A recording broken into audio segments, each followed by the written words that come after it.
2020లో China సైన్యం భారతదేశం మీదకి దూసుకొస్తున్నప్పుడు ఇలా దూసుకొస్తుందనే విషయం తెలిసి నరవనే రాజ్నాథ్ సింగ్కు, మోడీకి, ఇంకా చాలామంది అధికారులకు, రావత్కు కూడా ఫోన్లు చేస్తాడు. అందరితో కాంటాక్ట్ అవుతాడు. మోడీకి డైరెక్ట్గా చేయడం అనుకుంటే రాజ్నాథ్ సింగ్కు, రావత్కు వీళ్ళందరికీ చేస్తాడు. ఏం చేయమంటారు మమ్మల్ని? కొద్దిసేపట్లో వాళ్ళు మా దగ్గరకు వచ్చేస్తారు, మేము ఏం చేయాలి, దాడి చేయాలన్నా అని అడుగుతాడు. దానికి రాజ్నాథ్ సింగ్ ఏం చెప్పడు, మళ్ళీ ఫోన్ చేస్తా అని చెప్తాడు. సాయంత్రం 5 గంటలకు స్టార్ట్ అవుతుంది. రాత్రి 10:30 దాకా ఈయన ఎన్నిసార్లు ఫోన్ చేసినా ఆయన జవాబు చెప్పాడు. రావత్ జవాబు చెప్పారు, ఎవరు జవాబు చెప్పరు, ఏం చేయాలనో చెప్పరు. రాత్రి 10:30 ప్రాంతంలో రాజ్నాథ్ సింగ్ మళ్ళీ ఫోన్ చేసి 10:30 ప్రాంతం దగ్గరకు వచ్చేస్తారు. వాళ్ళు 1 నిమిషం, ఇంకా నిమిషం టైం ఉంటుంది. వాళ్ళు మొత్తం ట్యాంకుల దగ్గరకు వచ్చేస్తాయి. ఏం చేయాలో తెలియని పరిస్థితి.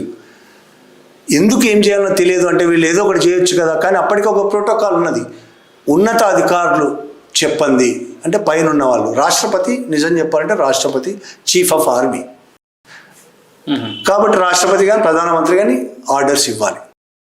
ఒకవేళ యుద్ధం జరిగితే, ఒకవేళ వీళ్ళు తిరిగి కాల్పులు జరిగితే అది యుద్ధంగా మారిపోవచ్చు, పెద్ద యుద్ధంగా మారిపోవచ్చు. అందుకని వీళ్ళు వెనుక ముందు ఆలోచిస్తారు.